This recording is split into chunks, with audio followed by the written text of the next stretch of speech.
Carolyn, perhaps I should say, boss, we received your message. Please know that you and your family continue to be in our prayers. We're grateful for your leadership, and I know I speak for Willis as well when I say that it's been an honor to serve alongside you with our colleagues on the board. Ladies and gentlemen, I'm a trial lawyer. I tend to not take a breath between statements, which means I like to talk. I'm going to try to keep this short, but I don't do short too well. But I'm really going to try hard, especially when it comes to a topic that means so much, not just to me, but actually to all Americans, and certainly 150 million gun owners. And yeah, I know that estimate is higher, that number is higher than the estimates that you see. It's higher because it's accurate. The numbers that we hear in the media now are intentionally deflated. But in 2016, we saw the greatest political upset in the history of American politics. Donald Trump could not possibly have won that election, so we were told. All the polls are against him. There's no way. Political pundits, talking heads on the media, they laughed at the man. They cursed him, literally cursed him on broadcast TV. But as the night wore on and the numbers continued to flow in, the laughs subsided, and eventually the tears started flowing. Donald Trump had just been elected President of the United States, due in very large part to you folks, to the NRA, to our 5 million members and the millions of American gun owners who trust this organization and listen when we tell them that so much is on the line. Shortly after that evening, a gaggle of people got together, people with almost limitless money to spend and political power, decided they were going to take the NRA down. Why? To keep us off the battlefield in 2020.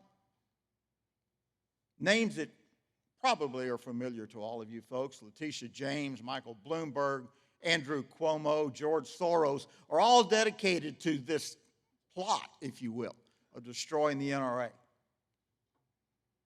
As it became painfully obvious to them that they weren't going to be able to dissolve the NRA's charter like they want, make us go out of existence, because we had been making any necessary changes to comply with the very ambiguous and often amended New York not-for-profit law.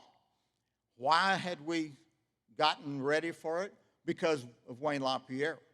He said, we're going to do a top-to-bottom review of this organization, and if anything falls short of New York not-for-profit law, we're going to correct it. But more than that, we're going to make sure that we are using best practices in every aspect of our operation.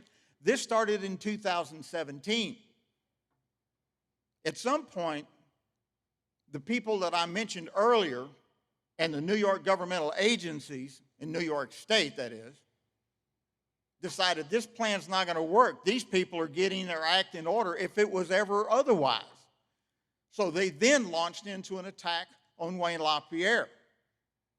If we can't take down the organization because of technical violations of our complex statute, then we'll take down its leader. Now, the NRA is not a brick and mortar building. It's not even our logo that everybody knows, the eagle. It's all of you. It's 5 million Americans. And you know what the face of the NRA is? It's Wayne LaPierre. That's why he's been attacked.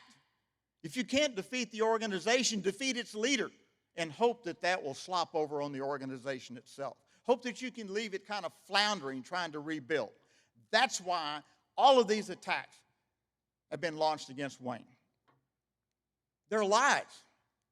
The petition that was filed against the NRA by the AG are filled with allegations that didn't start with her. She just picks them up off the media and other folks who had their own reasons for spreading this.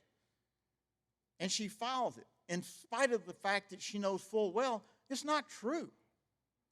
Occasionally, and I use that term intentionally, occasionally there's a smidgen of truth in an allegation. But let's face it, folks, once you've reached double-digit age, we all know the best lie in the world is the one that has just a token of truth. Then you build your lie around it, and that's precisely what has happened.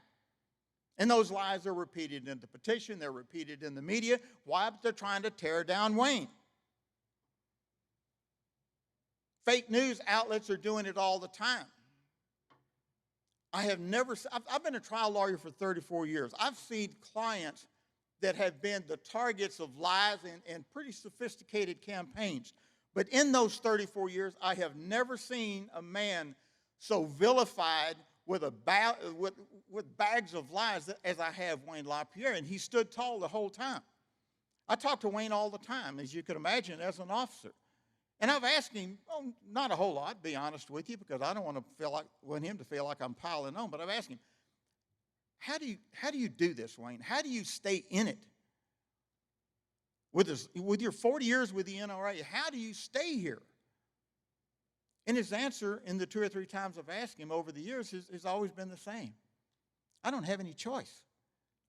There's too much at stake here. Yeah, I'm taking the arrows, and yeah, they're assaulting me in terms, sometimes physically, by the way, but they're assaulting my reputation. But it's not me they're after, it's you. It's your Second Amendment. And if I walk away from here because I'm tired of this garbage, I'll leave 150 million Americans. I'll leave them in the middle of a fight, and I can't do that. And that's why he continues on. He's probably mad at me right now for even saying this, because Wayne never rises to his own defense. But I cannot stand around and let this continue. He leads this organization. The reason that we have made the changes, and let me say this up front, folks. I hate cliches because they're so often overused. But there's one that I just have to use because it fits so well. Because of Wayne's leadership, because of the changes we have made, when this is all over and we do win this, we truly will be a leaner, meaner fighting machine. And what's got to be the most frustrating thing for our enemies and the enemies of the Second Amendment is that in spite of everything they've done to try to take Wayne down, thus the NRA, we're still on the battlefield, we're still out there, and we're still going to have a huge impact on the 2020 elections.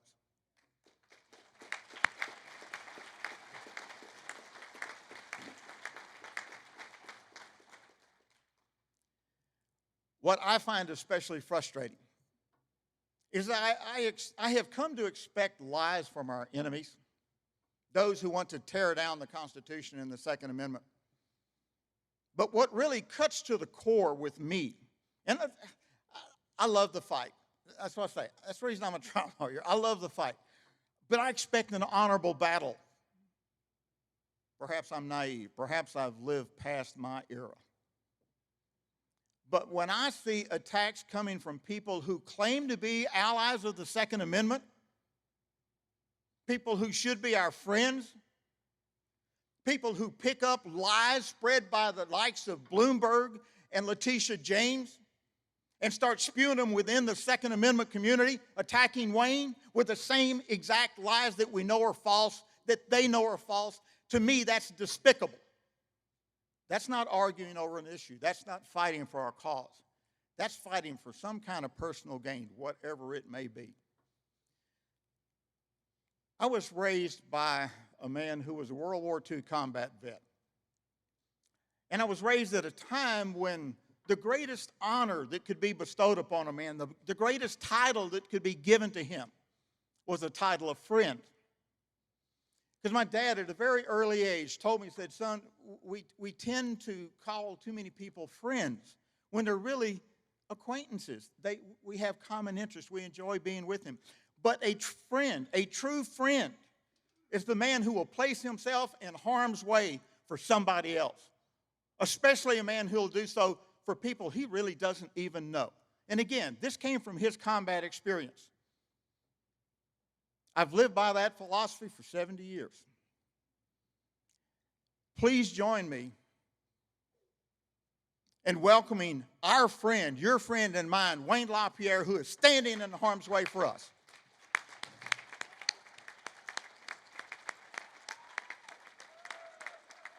you.